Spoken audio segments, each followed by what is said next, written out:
Good morning, everybody, and welcome to another edition of Stories of Hope. I'm very pleased to welcome Naushad with me. Naushad has actually an amazing story to tell about how he used the lockdown time to find his passion. So, Naushad, thank you so much for joining me today. Why don't you start off by telling us what did you do before the lockdown happened? Good morning, Elmarie. Look, pre-COVID-19, I'm a publisher. I'm a publisher, entertainment, lifestyle, events, and that's the core business. We have a print publication in Cape Town, and then we're also online, talking about major events, food trends, hospitality industry news, online, and we cater for the Durban, Johannesburg, and Cape Town markets. So come COVID, our main source of revenue is advertising through our platforms, and it's these events and restaurants, theaters. Those are the people that advertise and talk to our audiences. Mm-hmm. And so on the 15th, when the first announcement was made where gatherings of no more than under 50 was allowed, that had a direct impact on us because venues started shutting down, major events started postponing and canceling. In fact, my website, if you go to our website, www.48hours.co.za, you'd see I've put all the major venues in Cape Town either postponed or cancelled because of the first announcement. Mm-hmm. And that basically brought our entire business to an absolute ground zero. Zero, zero, zero. And we had cancellations for campaigns running right to June that had to be because some of the major events were bringing international acts and there was no guarantee that they could postpone those. Yeah. So we took a complete, from a high to an absolute ground zero. That must have had a devastating effect on you. How did you, what was going through your mind at that stage when you realized that this lockdown is not just going to be 21 days? You know, people are talking about months. Look, in the early days, we all thought that it would be a 14-day lockdown. So after the 15th of March, we started looking at, yes, there's going to be a shutdown, and we all thought it's a 14 days, and then they added more to it. So if you think about it, initially it was 21 days, I think from the 27th of March to the 16th of April. Yeah. And then we got an additional 2 weeks. But let's go back to right at the beginning, 15th, 16th of March, where we knew a lockdown would come, but when and how long. And so when that did happen, for us, lockdown started on the 15th. The Sunday night, the 15th of March, when he announced gatherings of no more than 15, not allowed. Yeah. And so for us, the lockdown started immediately because that's our core business. It's about places and venues and events and shows with large volumes of people. So the moment you said 50 or more is not allowed, that completely said, okay, that's fine.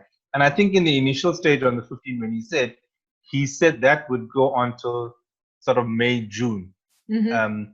So let's go down to then the 27th of March, complete lockdown, 21 days. Then we knew, but by then we were already almost like 10 days into feeling our way into a scenario where for the next month, 2 months, no business, no activities, no revenue. So when people sort of joined in on the 27th, for us psychologically and as a business, we had already got to that point that we are at ground zero, nothing's happening. Yeah. And then Naushad, what did you do? I mean, did you try and, everybody was saying, go digital, go digital. What was your options? What was kind of, what were the process that you followed to see where do we go from here? So let's go to right when we knew this is what's happening. On the Monday, the 16th, I wrote to our printers and I said, this is the situation. I had already at that point sent the email and said, we are suspending all publishing until the 31st of May. Mm-hmm. I wrote to my staff. I spoke to my staff. I sent emails to my business partner and informed everybody that this is the scenario. So from the time the 15th to 31st of May, we've got nothing happening. And so let's prepare for the worst in terms of what we can do. I don't have a very big staff. We operate quite a lean, mean machine. So it wasn't, I'm talking to hundreds of staff, but still, I think I had to let them know. The good thing about that is that all the staff I have were very supportive and said, we'll get through this. If we have to find a way to survive for the next 2 months, let's see what happens. Yeah. So in my case, I thought, okay, fine, whatever reserves we have, we'll pay the staff something. At this point, we didn't even know what UIF TERS will be or what other funding relief measures would come.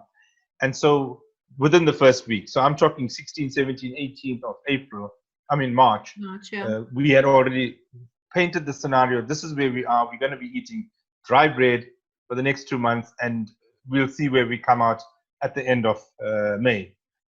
Fast forward 27th, when we started seeing that, hold on, this thing is bigger than what we anticipated.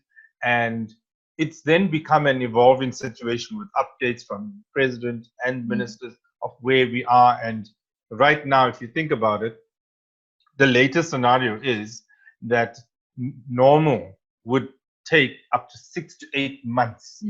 Now, for our business, we in the entertainment, lifestyle, events business, we can't just recover, because you can't just go put a big international show next week or a month or two after lockdown. Those are years of planning, months of negotiations, and getting venues sorted out, and all of those kind of things. Also, travel needs to happen for lots of things that we are involved in. So what did we do? So the first thing was to get the mindset that, hold on, we most probably will be eating dry bread, but we'll survive. The fact that we all agreed that we'll survive was the good part. There was some hope. So we said, okay, we will do that. We do have a digital platform. It is not highly monetized. Digital is fancy because a lot of clutter and noise happens around digital. And the reason for that is it's simple to get online today, and that's a good thing. So, but how many of us are actually earning a living on digital? Not many. And I'm there, and I've been around in this space for the last 16 years. I know what I'm talking about. So when somebody says, I'm posting on Instagram, I'm digital, this, that, a lot of the people and a lot of the clutter is trade exchanges, invites, products. That's not paying the bills. Okay. There are a few that have made successes out of it, but it's not normal in South Africa as yet, and it's not such a big thing. The very big guys, that guys have got money and spent on tech, like the Media 24s, the IOLs, those guys, even at their level, they're seeing volumes of traffic, they are monetizing, but the cost, the capital expense to make all that happen is still a lot. So the publishing, whether it's online, print, same scenario, you have to put in a lot to get what you want. And for us, digital, we carried on. We then tweaked the content on digital to suit the audience. Okay. So now people are more interested in health news, COVID news. So if you go on my site, you'll see we're starting to give information, updates, what's happening in the city, the province. I use my social media to talk about those kind of things. Okay, so what we've done to adapt into the COVID scenario is that on our online platform, we're starting to populate content around COVID, health news, information that now impacts us on a daily basis. News briefings, what is the city saying, what is the province saying? And on our social media, we even will share information that ministers are about to be briefing the nation, or the president's about to speak. So we still use the online platforms to talk to our communities and our audiences, but it's not generating revenue. And the reason for that is that we didn't play in that space. So my client base is not going to, at this point, advertise with us because they're not in business. And also they don't know when they will be back. So for us, it's just making sure that we can just share and be relevant to the audience that we have. So Naushad, tell me how you found your passion, because you are doing something different. And, you told me that this is kind of what this is something that you now want to explore as a business. So tell me a bit about that. So I think before I tell you what, the important thing for us was to stay grounded and be positive. So I still keep in touch with my staff, and being in lockdown, I'm with my family. So one of the good things, or the things that we do as a family, was in the kitchen. We cook, we bake, and we do a lot of that. And it's been going on for years. We share our photos and our personal capacity on social media. And we started working with baking bread, making curries, making biryanis. And we found that people are gravitating to what we're doing. Comments were good and encouraging. And eventually, we even created a Facebook page a couple of years ago called the House of K, which is the House of Khan. And the idea around that was to showcase the products, and maybe one day we'll turn this into a business. And you won't believe it, now during this period, and we started cooking, we put out a couple of videos, and the Facebook page for House of K is just, I think it passed 600 mark in the Wow. last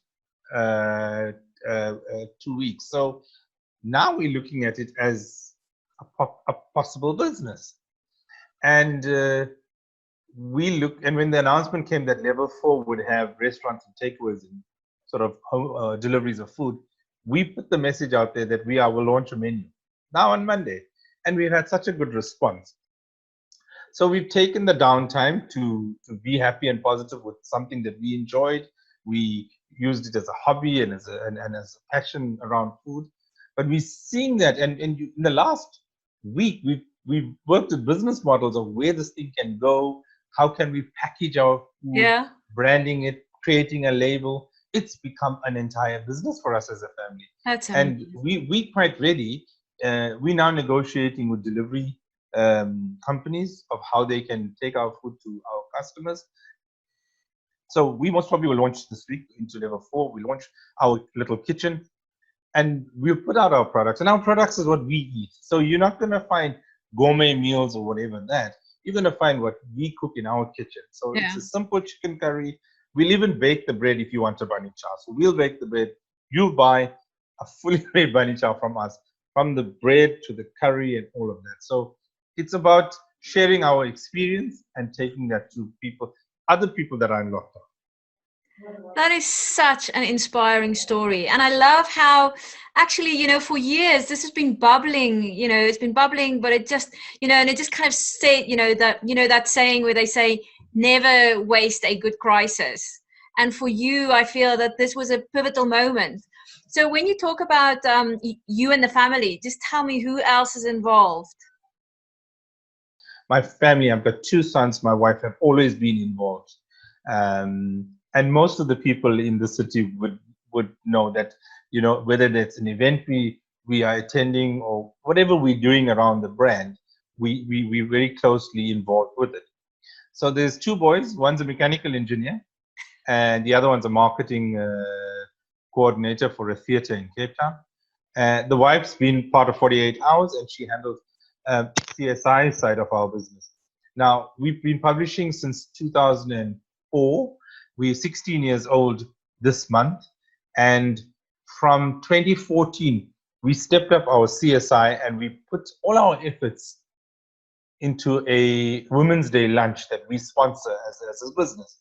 Mm-hmm. And in 2014, we fed 1,250 people a hot chicken biryani at a festival in Cape Town. Over the years, through our network and the partners that we deal with, we've grown that into a standalone event. And last year, it's called a humanity lunch table, because we feel that sharing a meal together bridges the divide as a society. And share the same meal that you will eat, I will eat, and the person that I'm giving it to will be happy to receive it. So in the early days, one of the burger chains wanted to give us burgers for that meal, and my wife and I said, we wouldn't serve burger for a lunch. If you come to us, we'll serve you a curry or a biryani. And a biryani is for a special occasion because there's a lot more effort going into producing that. So 2014, we cooked 1,250 lunches and distributed that at the festival. And every year we've grown that. In 2019, we produced 5,000 lunches and distributed around Cape Town, right until as far as Paarl. We went into Atlantis and various suburbs in and around the Cape Town city. So now we've taken that as well during lockdown. We looked at all the things we do, and we registered it as an NPO during lockdown, because we also think that, you know, there's so much need for social interventions. And what we did on Women's Day for the last 6 years, we can translate that maybe into a monthly thing, because there's going to be need for social interventions.